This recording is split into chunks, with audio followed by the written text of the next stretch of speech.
C'est devenu un véritable fléau, les décharges sauvages. C'est bien sûr illégal, mais difficile d'identifier les auteurs. Les pollueurs ne sont pas toujours les payeurs. C'est le grand format du 19-20, signé Cécile Fréchinos et Frédéric Dess, tourné avant la crise sanitaire.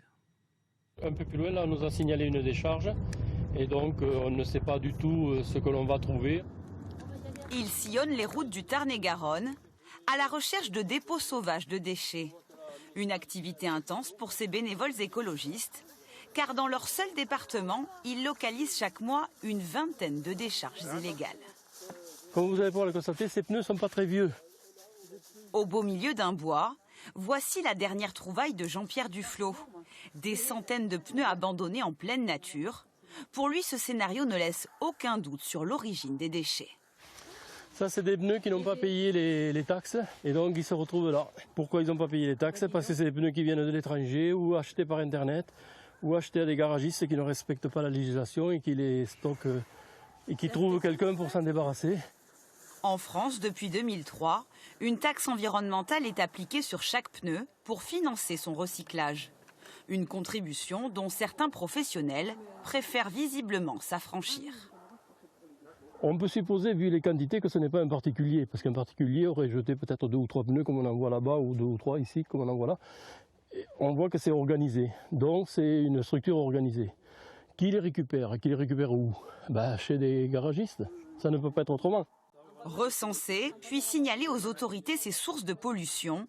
Face à l'ampleur du phénomène, ces défenseurs de l'environnement ont décidé d'agir. Voir à qui appartient le site, demander au propriétaire de faire quelque chose. Le propriétaire en général, lui, il n'est pas responsable, mais peut-être que les mairies peuvent, elles, prendre en charge ces décharges. À l'autre bout du département, nous voici sur un autre site pollué, récemment identifié par les bénévoles. Là, c'est des produits d'encadrement de fenêtres. À perte de vue, du plastique, sous différentes formes. Il y a plusieurs tonnes de plastique, de sciure de plastique. Là. Pour la petite commune qui héberge cette décharge sauvage, impossible d'assumer financièrement la dépollution des lieux. France Nature Environnement va donc porter plainte contre X. C'est là son seul moyen pour déclencher une enquête et peut-être identifier les fraudeurs. Comme ici, à Castel-Sarrazin. L'an dernier, un riverain remarque des allers-retours suspects sur ce terrain privé. Je m'étonnais qu'on puisse mettre des gravats de toute nature ici. Et donc c'est sur cette base-là que effectivement, j'ai aussi pris des photos, j'ai regardé un peu ce qui se passait. Grâce à la vigilance de cet habitant et aux preuves récoltées, le maire intervient alors rapidement dans cette affaire. Nous avons prévenu les services de l'État pour leur dire qu'il y avait un gros problème et qu'il fallait intervenir. L'Adréal est venu constater, des plaintes ont été déposées auprès du parquet, des enquêtes ont été menées et donc les entreprises ont été repérées. Des entreprises sommées de retirer et de traiter leurs déchets sous peine d'une lourde condamnation. En à peine quelques semaines, le site sera totalement nettoyé. Dans de nombreuses affaires de pollution, le secteur du BTP est ainsi incriminé. Les artisans ont pourtant l'obligation de déposer leurs détritus de chantier dans des déchetteries professionnelles comme celle-ci. Pneus, bois, métaux, ici tout est recyclé et valorisé. Là vous êtes donc sur la benne ferraille, nous captons donc tous les produits métalliques et ces produits partent ensuite donc vers une filière de recyclage pour refaire tout simplement à nouveau du métal.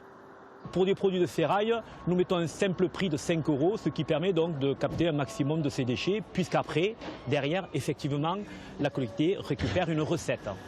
À quelques mètres de la benne à métaux, voici l'emplacement où défile le plus de camions de chantier. Ici, ils viennent déverser des déchets mélangés. Placo, laine de verre, fenêtres, tuyaux. Ce tout venant sera ensuite trié par les employés de la déchetterie. Ici, une tonne de déchets déversés sur cette plateforme coûte à l'entreprise aux alentours de 130 € la tonne. Là, vous voyez, le camion, il est plein, on a démonté une toiture. Là, je suis à 150 €. Et ça, on le fait 2 fois, 3 fois par jour. C'est du temps, c'est des allers-retours. Et tout ça, c'est le client qui le paye, malheureusement. Le gravat, c'est un peu moins cher que les autres, mais ça coûte quand même cher à la fin d'année, tous les déchets. Jugé trop cher, mais aussi trop loin des chantiers. Les déchetteries professionnelles essuie de vives critiques. Quand je suis à 30 bornes, je fais 30 et 30, 60. Je viens ici. Tout le monde ne va pas faire 60 bornes. Donc c'est pour ça qu'aujourd'hui qu'on retrouve un petit peu de partout, en campagne, dans la nature, des gravats et toutes sortes de choses parce qu'il nous manque des déchetteries professionnelles. Aujourd'hui, à peine la moitié des déchets de chantier sont valorisés. Le gouvernement a promis de s'attaquer à ce dossier afin de rendre le recyclage plus incitatif auprès des artisans.